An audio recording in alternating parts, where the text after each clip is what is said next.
Kiara, 你好 and hello. Welcome to the Chiwi Journal podcast. I'm your host, Camille Yang. My guest today is Mona Sobhani. She's a distinguished cognitive neuroscientist, researcher, and accomplished author with a rich and diverse professional background spanning over 15 years. Her wide-ranging interests have led her to explore the intersections of science, technology, spirituality, and human behaviors. In today's episode, we talk about Mona's book, Proof of Spiritual Phenomena, our psychedelic and supernatural experience, and some key findings in parapsychology. Thank you for joining us on this enlightening journey with Mona. We hope you gained valuable insight into the relationship between science and spirituality.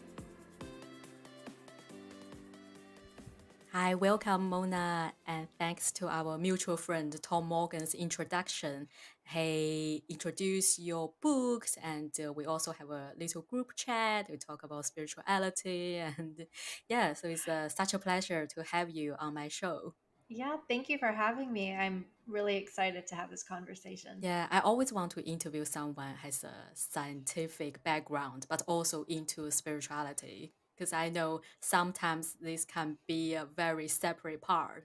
Because all my science Yeah. friends, they're very skeptical about spirituality. So I wonder what made you have this worldview transformation, and can you share some key moments or experience that triggered this transformation? Yep. Yeah. So I was definitely one of those skeptical scientists.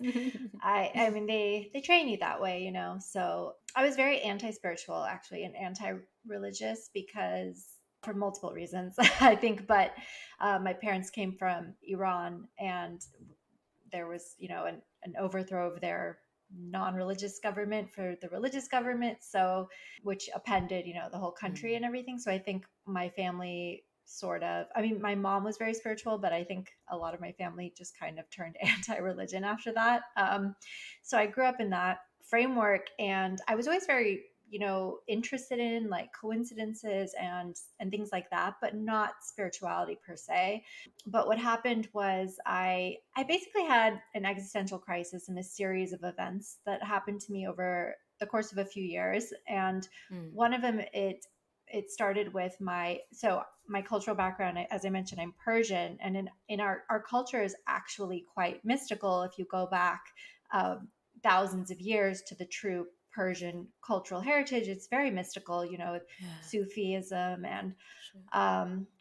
Rumi and Hafez are two famous poets that we still read. I still have on my nightstand that are very mystical and talk about, like the forces of the universe. It's only in recent times that the culture's been co-opted by religion. Mm. So we have a very kind of mystical, spiritual background. And as I mentioned, my mother is spiritual, and Mm. so my grandmother, they did something called divination, which is using, you can use anything, but my grandmother used coffee grounds, which probably sounds weird to Americans, but it's not like American coffee. It's Uh-huh. this different kind of, it's like Turkish, Armenian, Greek, Middle Eastern coffee that you leave the grounds in the cup, it dries, it makes pictures. And then if you have somebody who's quote unquote intuitive, they can look into it and kind of tell you things about your life. And somebody taught my grandmother. And so she would do it for people, and she was very good. And my mom learned from her. And so my mom would do it at family parties and things like that. And everyone loved her readings. And of course, I was, when things are in your family, you don't really like pay attention to them at Yeah, all. true. So I didn't really pay attention to it. But when I was in grad school, I would go home on the weekends and my mom would make me coffee. And then she would just start reading my cup. And at first, I didn't really pay attention, but I started noticing over time that things that she said would come true. And sometimes it would be things that were private, like really, really private to my life that I wouldn't have told anyone. And then a lot of times they would be things in advance of it happening. And so I started taking notes when she would do these casual readings to keep track. And I just lived in cognitive dissonance because our mainstream scientific Western framework doesn't have any explanation for this kind of thing. There's no way that you could know anything in the future. And it was also symbolic, and science is very reductionist. We reduce everything to parts and like atoms and molecules. But the coffee was symbolic. Like my mom would say, there's a turtle in the cup, which indicates something is moving slowly. So it was symbolic. And so I really couldn't make sense of it with science. And then, so that was just kind of there. But then it was a few years where a few events happened that were really emotional. So one of them was, it was the death of someone I knew. And my mom had kept, she got all weird when she was doing her readings for like 6 weeks in advance of this event happening.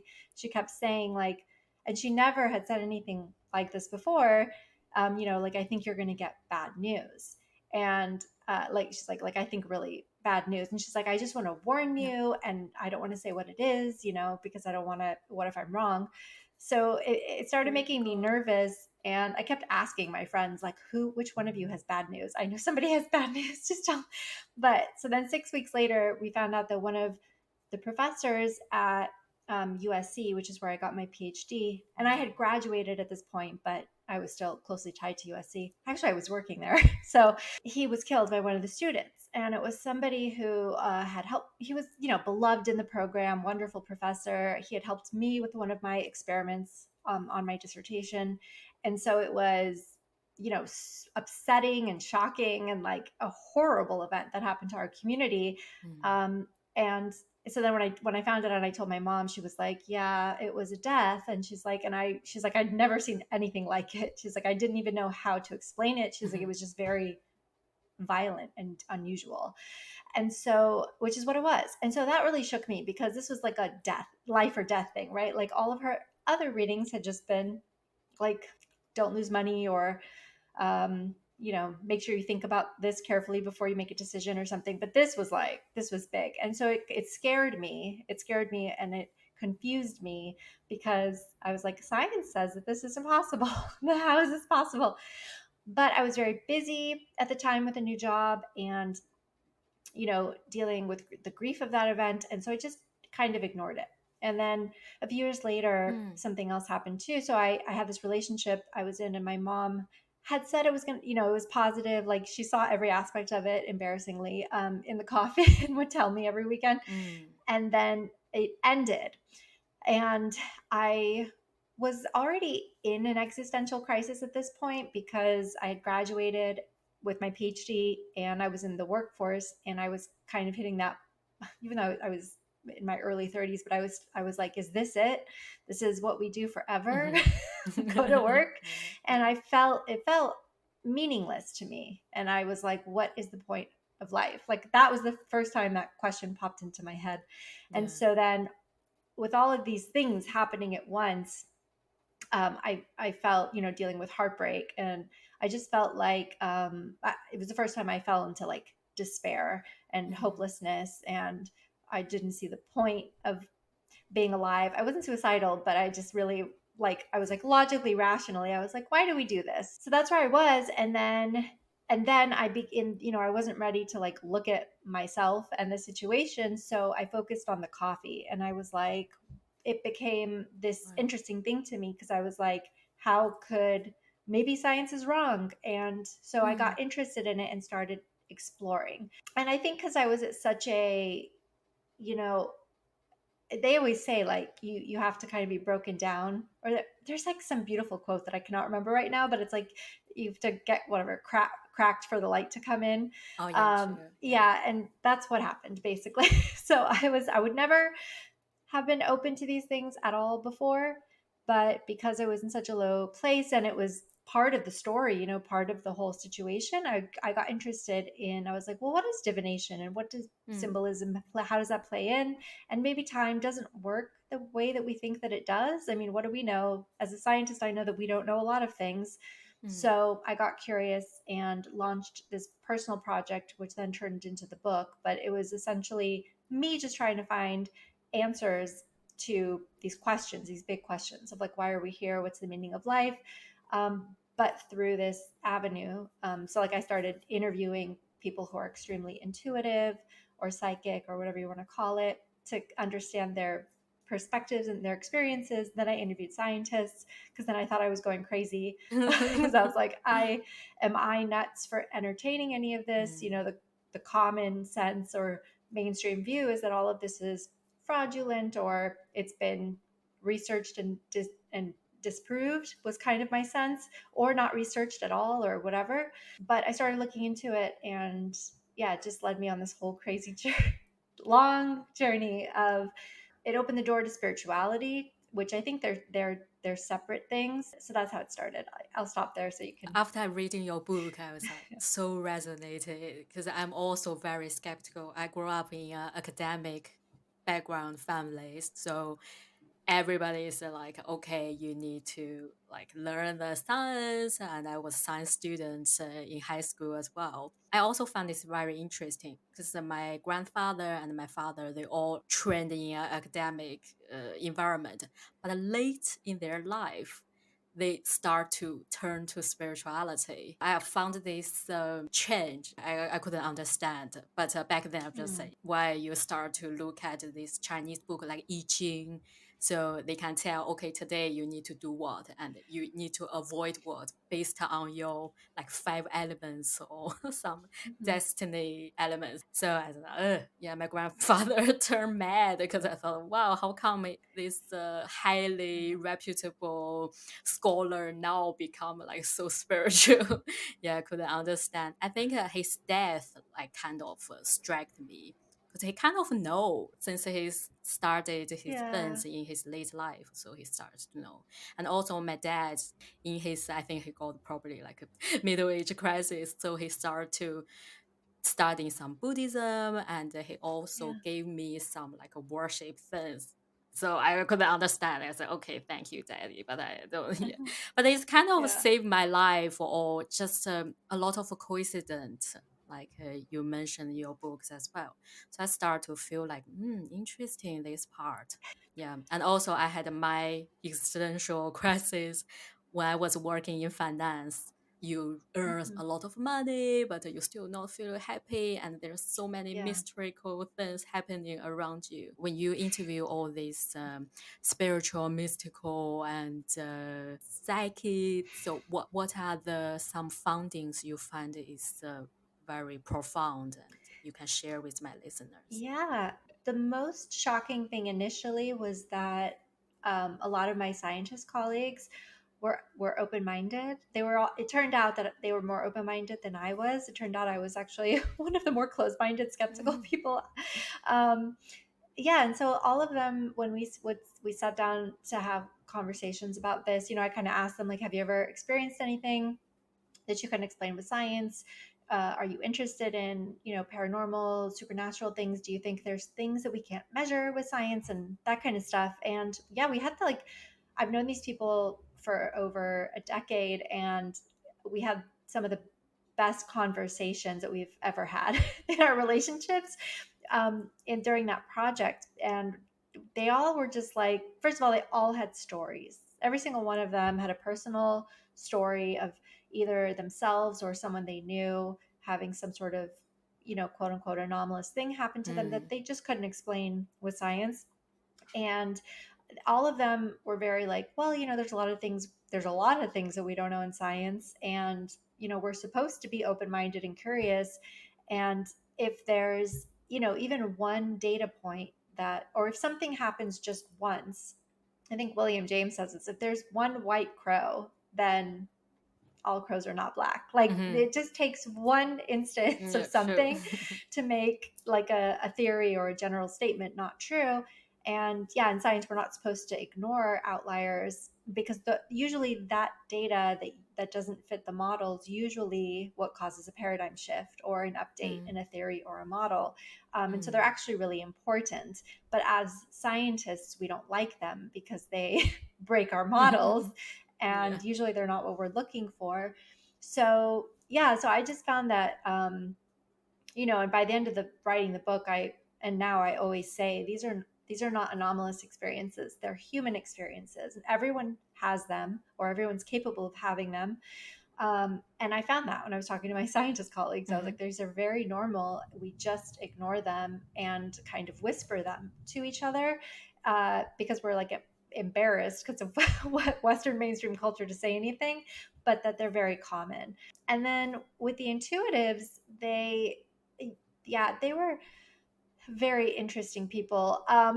They were all very different. And what I found interesting about them was I thought, because when I would go in for readings with my friends. We made it this like fun thing. We live in Los Angeles. There's no shortage of psychics here. Yeah. So we would go in for readings, and I thought, and then they would start saying things about spirituality. Like they would say, this is a lesson, a soul lesson, or Mm.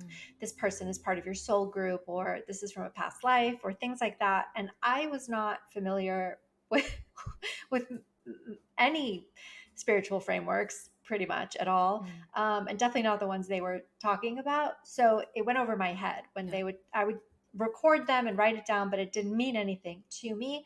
So when I interviewed them, I would ask them about that, and like, where did you learn this spiritual framework? Did you grow, like when you grew up, is that what your family believed in, or did you go to psychic school? Like, is that what they teach you? Like, I literally had no idea.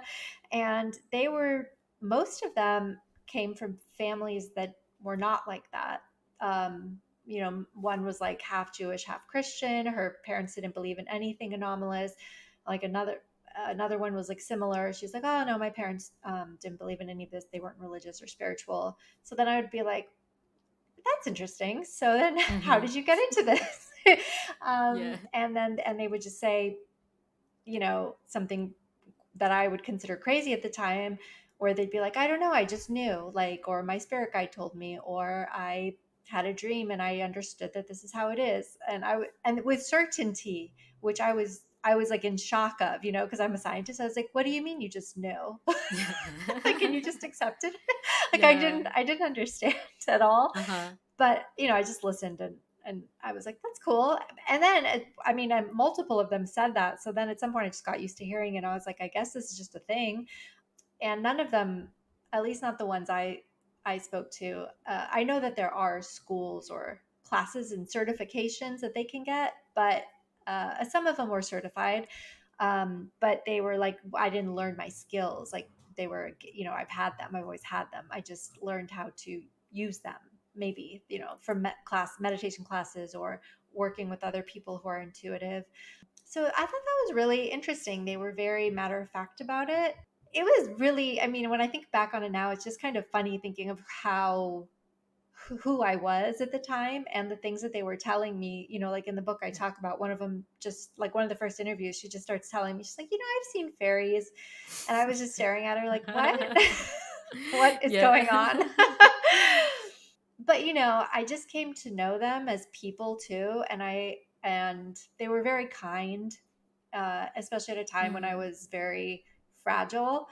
They kind of held me, so I never wanted to denigrate them or discount their experiences. And that was kind of probably what helped me open up a little bit to what they were saying, and just understand that these are humans and they have their own experiences. And as a neuroscientist, I know that we all perceive things and then we all make our own meaning. Like we create meaning in the stories in our lives, we create them. So, and that's not to say that what they experienced is not true. I believe that that is what they experienced and that is the meaning that they derived from it. So that's kind of how I tried to start approaching it. But it was definitely hard, coming from a very skeptical place to start. It was kind of like a crash course. It wasn't like a gentle entry Yeah. into spirituality. Yeah. Are there any like specific moment like convinced you? Because it took me like at least 30 years, like from 30 years for me to convince. Okay, I think my shift would be like I accumulated so many interesting stories and I encountered a lot of supernatural things. Then okay, I start to okay, I'll accept that. Are there any like moments for you as well? Yeah, I had a lot of moments. It did take me a while. Let me think for a second. Yeah, it took like maybe 3 years, I would Mm-hmm. say, to Yeah. become fully convinced. And there's two people that convinced me. And one of them is a really good friend of mine who's extremely intuitive, but I didn't even know he was until some of this started. And then another one is one of the intuitives that I don't know if I didn't interview her, but yeah, she's just one of the ones I came to know. The two of them together have have said things. You want a story? Yeah, yeah, that would be great. I'm trying to think. Okay, so I had a mentor who actually is the one who encouraged me or made me write this book. I had done all these interviews, I had all these notes. I didn't want to write a book, but he was like, "No, you got to write a book. You got all Mm, these notes." So he gave me a 2 week deadline. I wrote it. He helped me, pull it all together. Anyway, he that was in 2020, and then he passed away in 2021 from COVID at the end of the year, and in November. And then in December, I had my friend come over who, again, I didn't know he was this connected until he came over this yeah. night. This night. So it was December. I was hosting him and his husband. They came over, and then I had not told him that uh, my mentor had passed away. Mm, It had just happened, really, like, and I was still processing it. I think I wasn't like talking about it a lot, but he came over and he's like, "I don't want to alarm you, but you have a male spirit here for you." oh. And then I was like, "What?" That is alarming. What are you Yeah. talking about? And then Yeah. I was kind of like, "Oh no, don't tell me. I don't want to know." Like, I get scared of these things. I don't want to know. But he was like, "No, no, it's positive." He's like, "And it's someone who knows you." He's like, "Did someone pass away recently?" And Oh, I was just staring at him like, "What yeah. the hell is going on?" So then Yes. I told him, I was like, "Yeah, I mean, I guess yes. My mentor passed away last month." And then he just started saying a lot of things really fast that only my mentor would know. And this was the craziest thing. So a lot of those things he said were private, but this was weird. So he said, so I didn't find out about his death until a week after Mm, it happened, and I was pretty upset about it. That no one got in touch with me. Like, how come I didn't find out? Why did I find out a week later? And then my friend, as when he was over for mm, dinner, he said, he's like, "You're upset about, like, did you find out, like, after it happened, like way after or something?" And I told him, I was like, "Yeah, I found out a week later." And he's like, mm. "Well, don't worry about that. That was supposed to happen that way." Because he's like, "Were you doing something with your book that week?"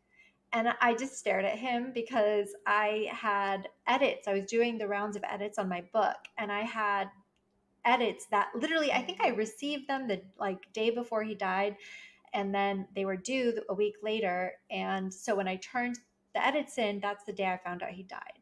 And so he said, he's like, "Well, did you have something to do with your book?" And I was like, "Yeah, I guess I had edits due." He's like, "That's why you didn't find out for a week. They I don't know, whatever, the universe arranged it that way so that Uh-huh. you wouldn't be distracted."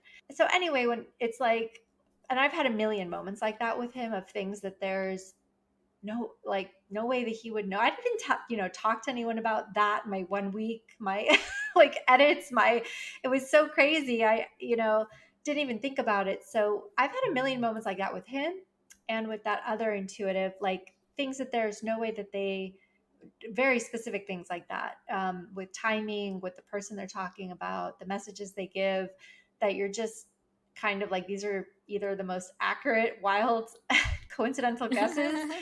or there's something going on. Yeah. Yeah, true. I think I had one totally shocked me. I think last year, December last year, I have a friend and her girlfriend is a psyche, but I never took her seriously because psyche, whatever. And she called me, my best friend's girlfriend called me and said, "Oh, you need to pay attention to a redhead Irish." I said, "What? I haven't never encountered any Irish people in my life, not to mention redhead Irish." And I think just after that call, and 2 days or 3 days later, there's an intern joined my company, and he's a Oh, redhead Irish. What the hell? I think that's the Oh my moment. gosh. Yeah, because before is also there's some like coincidence happens a lot, and I say okay, Hmm. okay, whatever. But this one I was like, Yes. wow, because my friends they all live Yeah. in New Zealand and they have no idea like what's my life in Right. Europe now, and my company is in New York. So it's all this such a coincidence. I just couldn't believe it. Yeah, Yeah. exactly. Yeah, it's those ones Yeah, that really kind of scary shock and you. yeah, Yeah, they are kind of scary. like how come They you know?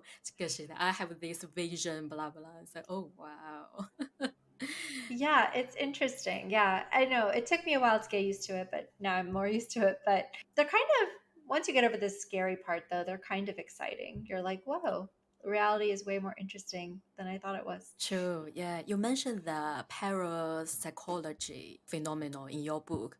I didn't quite get it. Would you mind elaborate about that and all the extensive researches you done on this part? The research. Yeah. So I actually assumed at the beginning of this project that there hadn't been any like lab research done on what I guess the field is called parapsychology. Now they call it psi Series. research, Yeah. Mm-hmm. PSI. And I thought there wasn't any research because I was like, I don't know anyone who does this research. I've never heard anything about Yeah. it. But then when I started doing interviews, um, just for my own personal project, I came across there was this institute called the Windbridge Institute or Research Center, and they actually did quintuple blinded studies with mediums, and they had a whole protocol, they had a whole center, they certified like 19 of them, they tested them, they had this whole like testing protocol, and they had published scientific papers. So Mm. I spoke to the guy and I read their papers, like one of the co-founders, and he gave me this huge reading list. He's like, there's been like over 100 years of Mm. research done on this at Duke, at Princeton, at UCLA, at Berkeley, like at big, universities. And he's like, I'll give you a reading list. So he gave me the list and I dug in and I found out that he was right. And then I think Okay. that was in 2020. And then so 2 years prior in 2018, there had been a Yeah. review of the meta-analyses published. So in science, that means a review is like when you review all of the evidence in a field. And a meta-analysis is similar, except it's more technical. So you like pull all of the studies together and you look at the statistics and you kind of try to determine the effect size of the effect you're looking for. So there had been one published that reviewed like all this like 100 years of research, Wow. Okay. and yeah, and it determined it was like there is an effect here, and it was, I don't remember the number anymore. Sorry, I should like know this. I wrote it in the book, but I remember that I remember there were different kinds of phenomena, and I can talk about them if you want. But some of them, Mm. and so there was a range in effect size. But what shocked me was that the effect sizes were, which means like the higher the effect size, the stronger the effect. Like if it's a really weak effect size, then it's hard to Mm. detect it. So it's like if you're trying to find it in a population, it'll be harder to find. So what was interesting was some of the effect sizes were comparable to like the what we find in neuroscience research and in psychology research, and definitely in clinical Mm. research. Like I think clinical medicine, they have to, it has to be a certain percent efficacy, to, and so when I compared it, I went in the literature to compare it to like diabetes medicine, antidepressants, and it was like comparable to those. And so I was shocked. And then also the methods, like, a lot of times people won't even read those papers and they'll say, oh, they're faulty, Okay. bad scientific designs. But because they've been so scrutinized, there's been all this work into making them airtight. So a lot of their designs were actually way better than normal neuroscience or psychology because we don't have the same scrutiny. So when I dug through all of that, I was shocked. I mean, I was like, this is crazy. Like this is really good evidence. And it's insane to me that anybody would discount this. It's as good as anything. It's as good as other neuroscience and psychology findings. So after that, I thought, all right, well, there's scientific evidence for it. Yeah, I know the psychedelics is has an influence on mental illness, especially PTSD. But still, in the mainstream society, they still not accept that. Although this has like 1,000 years history, and recent studies also very focused on it. Can you explain why and what stops the mainstream to accept that? It's a long history with psychedelics. Yeah. I mean, I think a lot of damage was done in the 70s, and it's a whole political thing, Mm, really. But, and I think actually, Jules Evans writes a really great, he runs something called the Challenging Psychedelics Project, and he has a great newsletter that used to be called the Challenging Psychedelics Project. I think it's called Ecstatic Integration now. But he talks about this, about the difficult relationship between psychedelics and Western culture, because Western culture has a problem with ecstatic experiences, or mm. like experiences of like pure joy and mystical and spiritual experiences, right? Like the whole Western ethos is work hard, be productive, don't waste time, be serious. Like, and so it has a hard time understanding these ecstatic states, which psychedelics would be considered one of those, where, and to be honest, that's the perception I had. I remember when Mm. I was turning to look at psychedelics in this journey, I thought, that's so weird. Who even cares about psychedelics? Aren't they just hallucinogens? Like, I didn't know. And so then I went to read the literature, and then I was shocked again to find that I was like, wow, first of all, they're very healing. Apparently, they were studied from the 1950s to the 70s before they were outlawed by psychiatrists. Psychiatrists used them to get patients' conscious minds out of the way so patients could more easily see their own behavioral patterns and problems and resolve them. And I was Mm. like, what? This is nuts. Like a hallucinogenic does that, you know? So then I found all that research. And then, of course, the modern day research, all the with MDMA for PTSD, psilocybin for depression, and they're just continuing that tradition. But, and it's a shame, we've lost so many years of research. We could have been way far more advanced in our understanding of them, but we're, trying to catch up. Mhm. So, yeah, I think the reason, of course, is political. Like, yeah, in the US, it was Nixon and his drug war, and they suppressing the anti war movement, all of that. But I think also, as I said, Jules Evans does a nice job of talking about how, in general, Western culture kind of has a problem chilling out Mm. and like enjoying joy, Yeah. right? Like it has a difficult relationship, I think, with ecstatic experiences. So I think that's definitely part of it. And I think that because now we don't necessarily have the same political climate, right? We see actually the opposite. We see a lot of states decriminalizing or legalizing access to psychedelics. I mean, I went to the psychedelic science, the MAPS conference this summer, and Rick Perry, conservative governor Rick Perry, was on stage talking about supporting them. So, Oh, I think I think that's changed, but I yeah. think that the culture in general still has an uneasy relationship. And I also get it because psychedelics are it takes a lot of courage to do them because you Mm. don't know what you're going to get. Yeah, exactly. Can you share some your personal experience with psychedelic, like some most Yeah, profound experience or highlights from your trips? sure. I would say as a neuroscientist, so I've tried a few things, but I did LSD once, and it was what blew me away was the I always describe it like this. It's like you're living in 2D, and then you take a psychedelic and suddenly you're in 3D. Yeah, And true. so, so suddenly, like you feel, right? You Yeah. feel so much more strongly. So you feel like all of these emotions that you normally suppress or that are normally muted, right? Usually the volume is turned down on our emotions, and suddenly, yeah, they're turned way up, and you're like, wow, I didn't know I could Yeah. feel that deeply, and it's a wide range, right? If you're listening to music, your emotions can change like that as the music changes. And so it's just this beautiful experience of like coming into your body suddenly and your mind, and like seeing Yeah. the relationship between your mind, your body, and your environment in a totally new way, and coming to appreciate it. That was my first.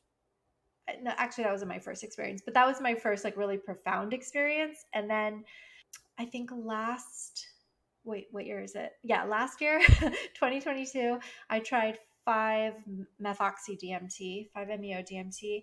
Um, Yeah.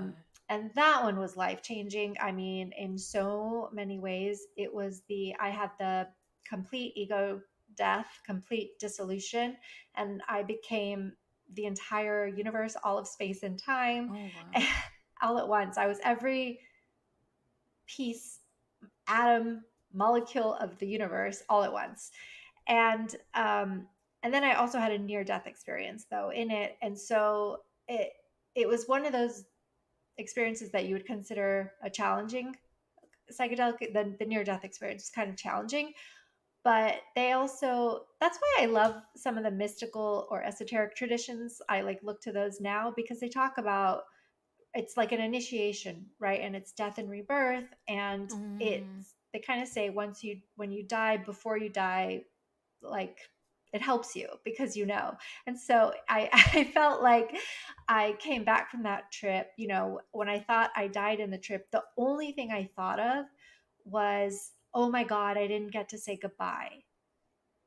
Sorry, I'm getting emotional. No problem. That's But good. I was like, Thanks for sharing. I didn't get to say goodbye to the people I love.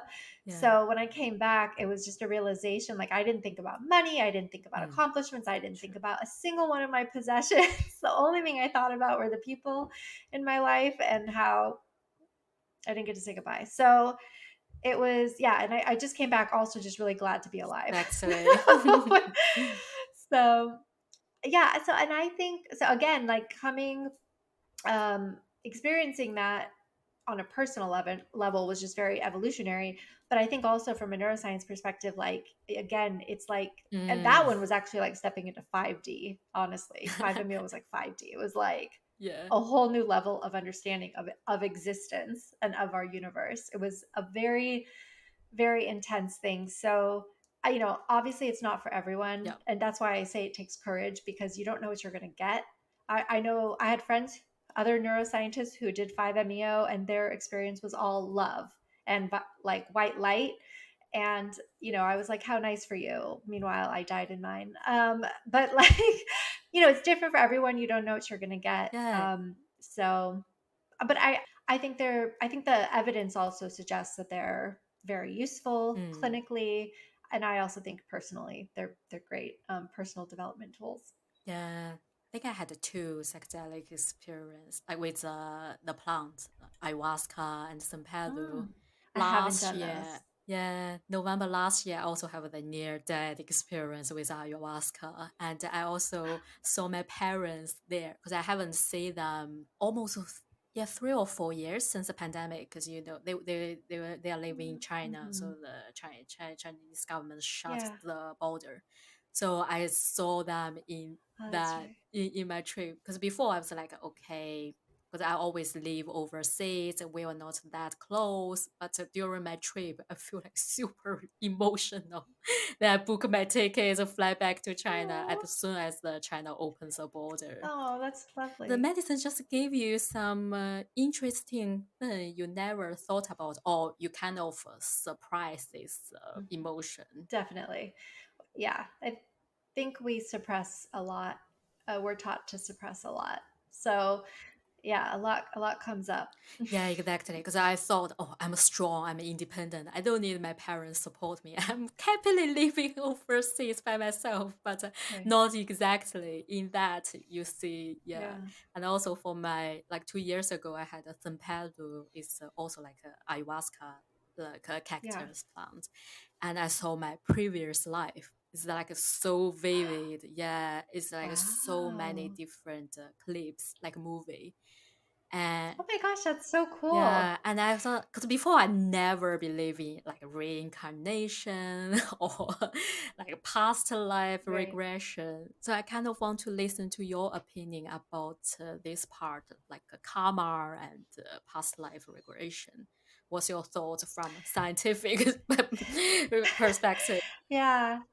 Yeah. So, oh yeah, I didn't tell that part of the story, but so after, but actually, yeah, before I started doing the personal journey, I was going to I was going to get readings with my friends for Mm-hmm. fun, and then I heard this podcast episode with Chelsea Handler, Yeah. and she was interviewing Laura Lynn Jackson, who's a psychic medium, and Chelsea Handler at the time was a skeptic, or whatever. Mm. I've been a fan for a long time, and she's always been a skeptic. But anyway, she had Laura Lynn Jackson on, and this podcast episode, like changed my life. It's so funny because at that point I was not listening to anything spiritual, reading anything spiritual. I wasn't interested. But Laura Lynn Jackson starts talking about that, the spiritual framework. She's like, oh, it's, we reincarnate, we come back in soul groups to learn lessons and whatever. And so I kind of listened and I thought, how interesting. That's what Yeah.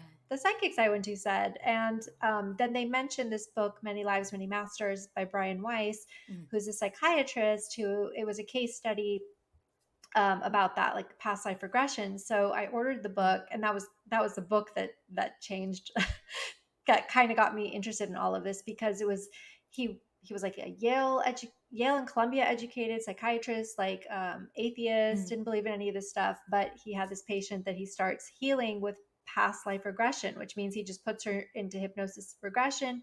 She starts retelling her past lives, and then usually something from that life was traumatic, like drowning, let's say, to death. And then she kind of relives it in the hypnosis. And then when she comes back, one of her problems in this life is resolved. Like she had a fear of swimming or something. Yeah. And he had been trying to treat her for a year and a half and nothing had worked. And then suddenly this started working. So he was like, well, I don't know what this is, but I guess we'll just keep going. And one by one, her like anxiety got better and Mm-hmm. whatever. Like she was a mess. She couldn't leave her house, or I don't remember the story exactly, but anyway, he ends up curing her. So I started digging into all the literature. I was like, well, maybe it's just this one guy, or what is this? This is so out. It was so far out there for me because I Mm. was not familiar with anything at that point.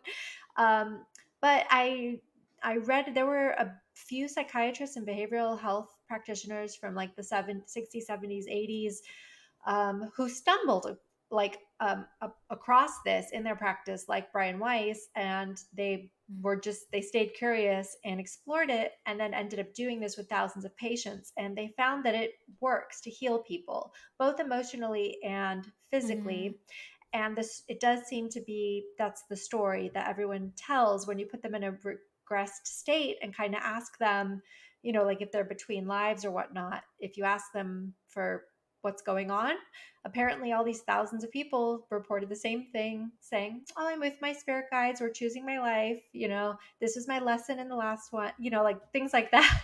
And so yeah, so I read all those books, and I still have a hard time understanding it, but I mean, I'm open to it. I think Yeah. also there was a lot of literature from, where is it, University of Virginia, looking at kids between the ages of 2 to 5 years Yeah. old who have these past life memories. So there was like 2,000 or 3,000 of them now they've Mm-hmm. interviewed there. And then they go to try to verify that life. Like they'll get enough details, and they have all these surveys and they publish papers. So I think, I mean, honestly, I think there's like some evidence for it. Like unless there might be another story or Mm. theory that we're missing. And the truth is that we don't have physics figured out yet. Like we can't reconcile regular physics with quantum physics. Mm. So who knows, when we figure some of that stuff out, maybe some of this other, spiritual, quote unquote, anomalous data will make more sense. But I don't care that much anymore. I think it's probably true. I Yeah. think there's enough anecdotal Evidence. evidence Yeah. from, yeah. So it's interesting. Yeah, when I visited Tibet, they are like they have Tibetan Buddhism. They full like all in to believe the reincarnation because they select Mm, the Dalai Lama based on that. that's right. all That's these right. children, Yeah. because it's already like a thousand years history, so each child they select, they could remember the previous Dalai Lama taught them, like such a young age, and they can recite so all Mm. this Buddhism context and That's yeah, speaking amazing. Yeah. interesting yeah language. So it's interesting. It's like 2 days ago, my Brazilian friend, he told me his daughter can speak Japanese in very young age, and he has no idea what's going on because her daughter was so young, like 2 or 3 years old, and Oh, can speak wow. Japanese. He doesn't understand. I think yeah, he also share a lot of supernatural things. Wow, that's He wants fascinating.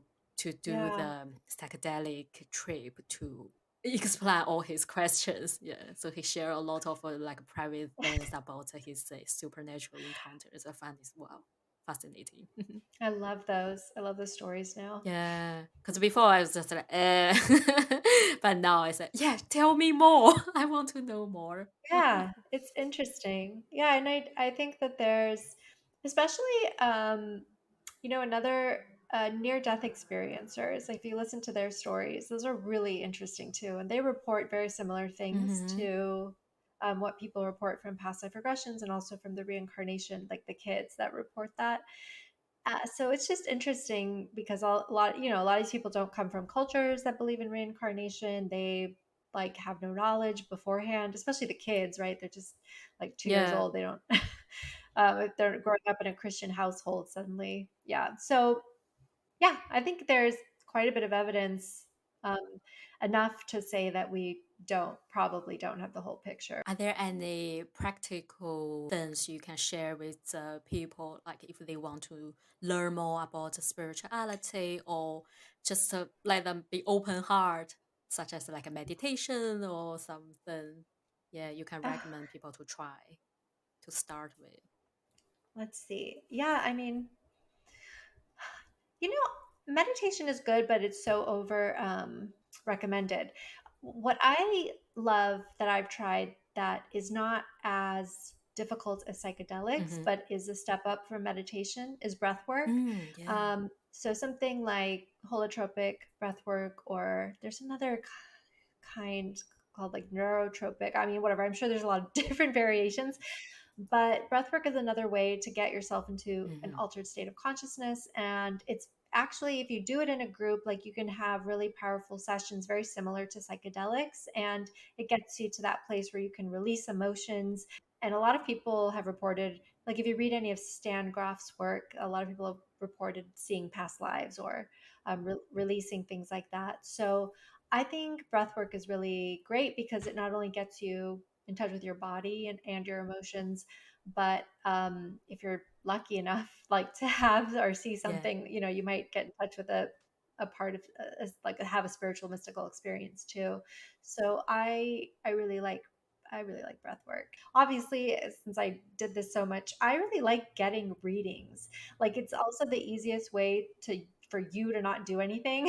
Like you don't have to Mm-hmm. meditate, you don't have to do Yes. you don't have to take the psychedelic. All Yeah. you have to do is show up Yeah. No and risk. yeah, no risk. And if you don't like what you heard, throw it away. Yep. But yeah, like it's kind of fun just to see, you know, what's, True. you Yeah. know, lose an hour of your time. Yeah, I had a voice activation session with a Japanese monk last month. So this monk, he's doing the chanting with a beatbox. So he kind of Oh, wow. remixed the modern technology with some old tradition. Very So clever. I did that, yeah, voice activation with him, and it's also involved with meditation and breath work. Hmm.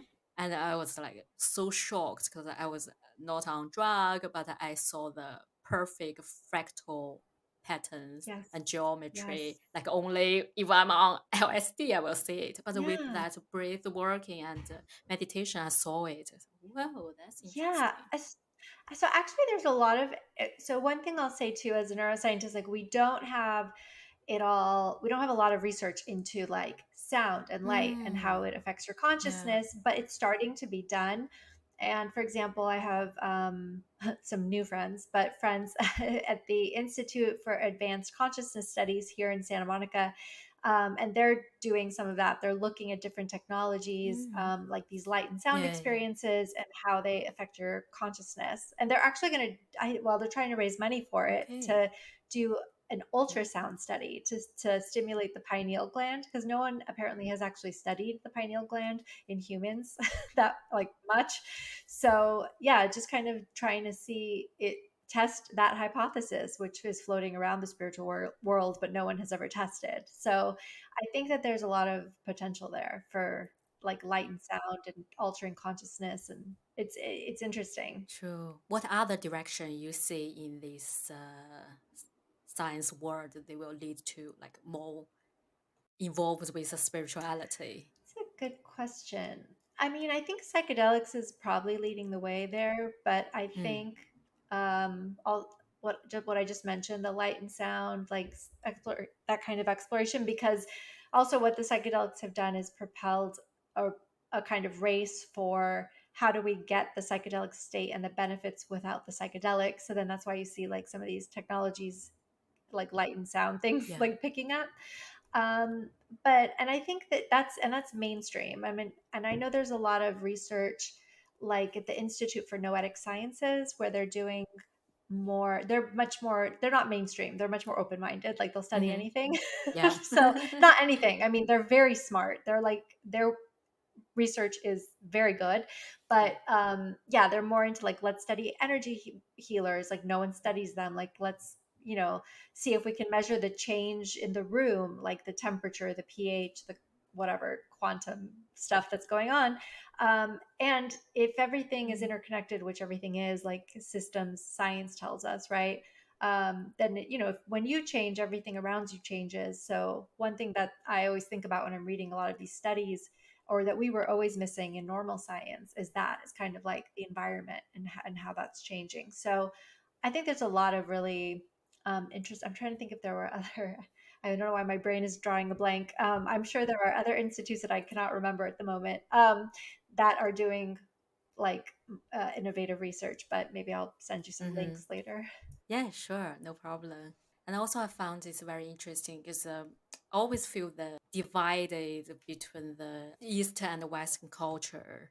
Because in Chinese culture, this kind of fortune teller things is very common, and people like to worship those spiritual Oh, things. Yeah, but in Western world, I do feel like people are more rational, not yeah, to see this. So, what's your opinion on that? And also, you have this mixed culture, the Persian and American yeah. culture. So, what's your opinion on Yeah, I think it's so hard for me to gauge. I mean, I do think mainstream, like Western culture, is very and like rationalist. I mean, they use that word woo woo that? to Yeah, to discount true. Yeah. anything. And I've been trying to get people to realize I feel like that word is slightly racist Mm. because it's like, what do they usually say it about? You know, it's Yeah. like it's Movie. usually Yeah. something that's not Western. Uh-huh. And so I don't know. Yeah, I think that there's a lot of, and it's part of it is just their ignorance. Like they just don't know. You don't know what you don't Mm-hmm. know. True. But yeah, I do think I think that when you go down to the individual level, and I included some of the stats in my book, but I think it was like 25% of the Mm. population in the US believes in reincarnation.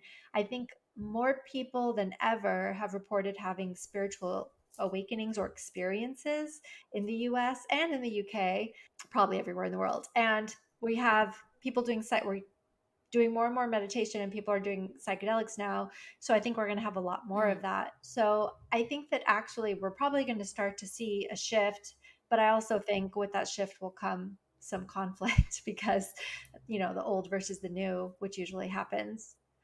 But yeah, I think it can be tricky, you know, I don't know, like as a scientist being interested in this stuff, I always think about how to talk about it, and it takes a little bit of intuition to feel out who you're talking to and how to talk about it. But at the end of the day, I don't think they're two things. I don't think science and spirituality are two things. I think they're Mm-hmm. one. I think it's Yeah. one universe.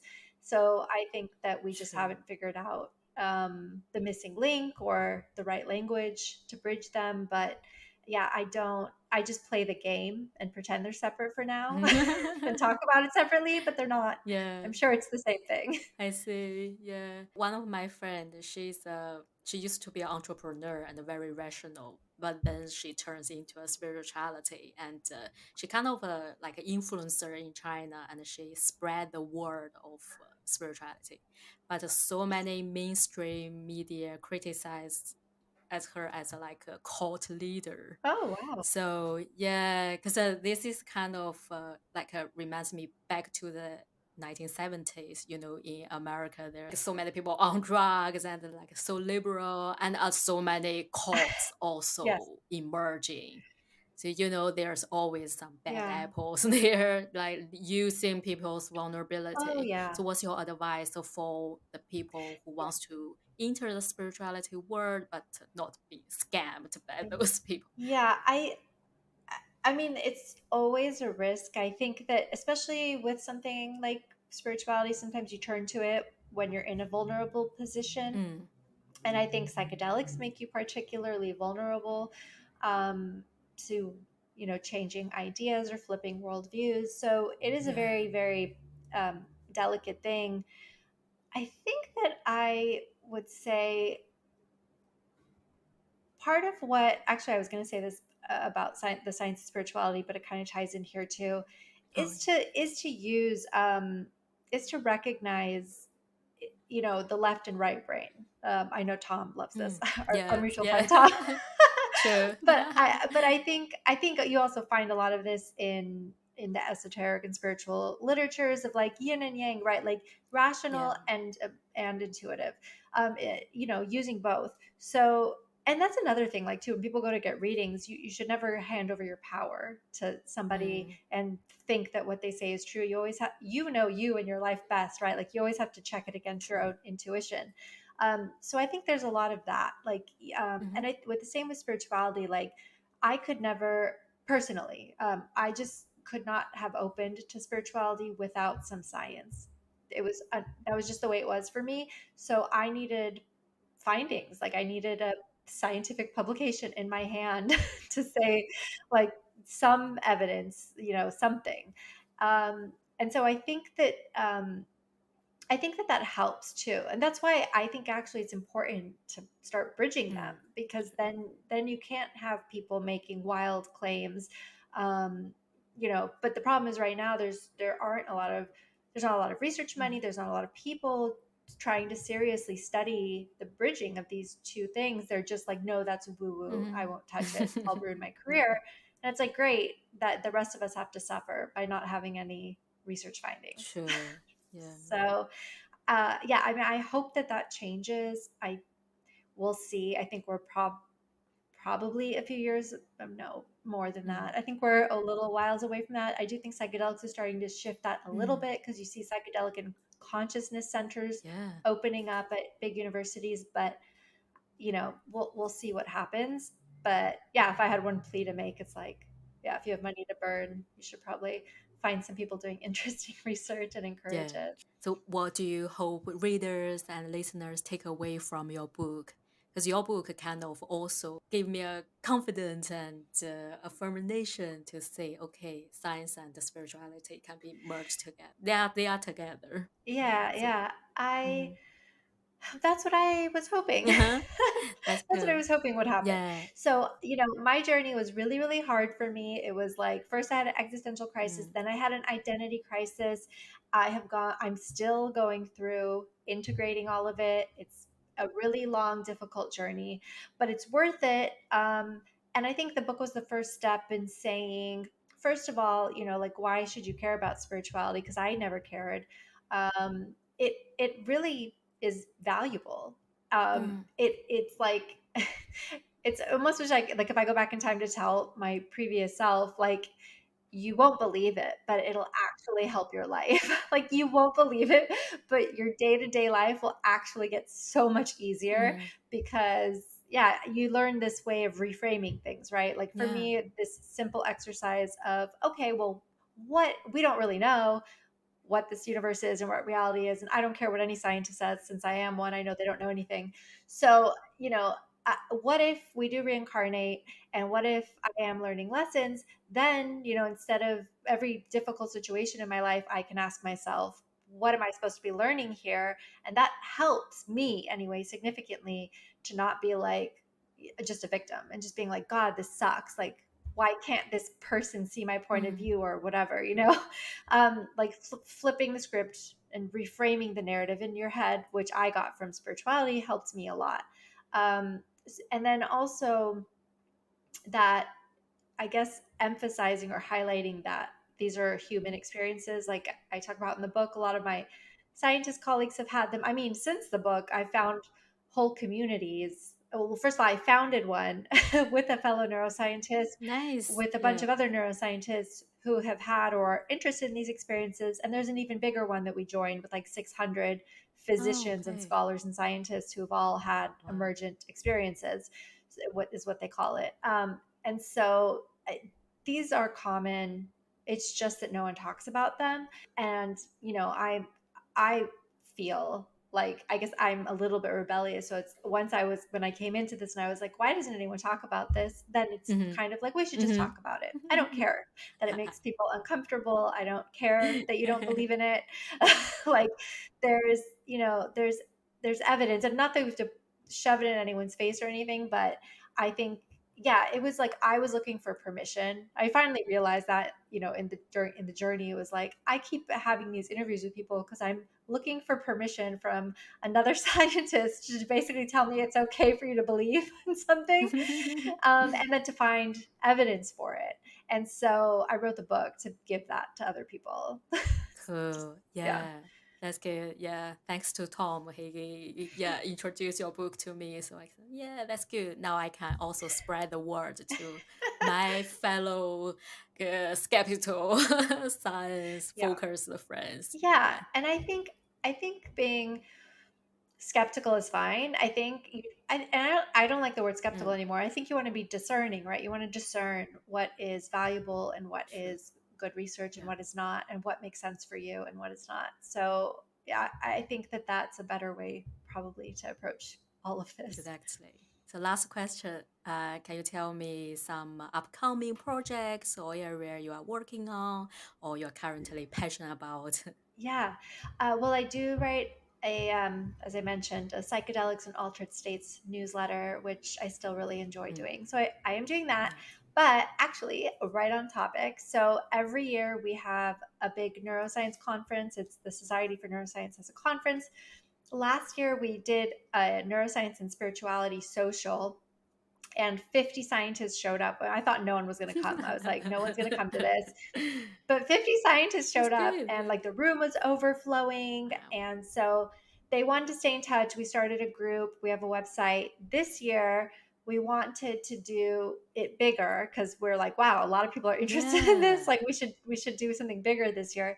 So we decided to do, basically, consciousness is, we didn't talk a lot about that, but consciousness is one of the hard things that you can study in neuroscience, but Mm-hmm. it used to be controversial. Um, like, they used to tell you, Oh God. don't study consciousness, it'll ruin your career. But now it's a little more open, but it's still, look, we just had a recent controversy actually last week where one group of scientists called another group with a different theory, Mm. they called their theory pseudoscience, even though it's one Oh of the wow. leading theories in neuroscience about consciousness. Okay, anyway, so we were like, we need to have a panel and we're going to talk about alternative models of consciousness. And so that's what we're doing this year. Mm. And we're actually raising money for it because it's so expensive to like have the room and the food and like and all that. But and I'll send you the link if you want to help spread the word. Yes. Yeah. Um, Sure. For but we sure. just Yeah. got like some of the we just got one of the biggest neuroscientists who leads one of the leading theories, Christoph Koch, to agree to come, and Donald Hoffman, he's from UC Ah, Irvine. don't hope. Yeah, Yeah. he talks Mm-hmm. about the fit, evolutionary. Yeah, Reality. exactly. Yeah. Jonathan Schooler and Julia Mossbridge, who also has, they talk about quantum fields, and he talks about electromagnetic fields theories of consciousness. So yeah, so we're putting this together to be like, we need innovative ideas, we need open minds, and we need conversation, because science has become a little bit like clicky and a little bit like, you know, it's like they, with their disapproving stares and kind of quiet like condescension, discourage, I think, conversation in the field, especially in young neuroscientists. And I think Very that they need to important. see some innovation and some open minds, but you don't see Yeah. a lot of that in science anymore, unfortunately. Yeah, for sure. Wow, that's exciting. Are you guys going to like live streaming or is it more close to in real It's a life meeting? public event. So if you're in Uh-huh. Washington, D.C. on November 11th, and I'll send you all the info, or I have to put it on my website, but Yeah. it's public. You can come. It's not at the actual conference, it's at the satellite or whatever, at the hotel. And we are going to record it. I don't know if it'll be live Yeah. streamed. We haven't figured that out yet. But yeah, we're definitely planning on recording it. Mhm. That's gonna be a great conversation to listen to with all these big Yeah. names. Yeah. Nice. Yes, we're excited. And then we're also working on like putting together science and spirituality retreats. We did two last year, Okay. or I'm sorry, this year. Yeah. We're still in 2023. Yeah. We did two this year, and we're planning one for next year. And it'll be a space where we can present some of the science findings, but then also have people come, experience. Like you were asking, like, what's a good way? Like, we could have a light sound experience, or they can get readings, or we could do energy classes or something. Oh, something just happened. Oh, I don't is know. that angel coming? I don't know. I thought it was an earthquake, but Oh nothing is no. moving. Wow. Okay, thank you so much for your time. Very nice to have you and chat about your book and your experience. Thank you so much for having me. This was really fun.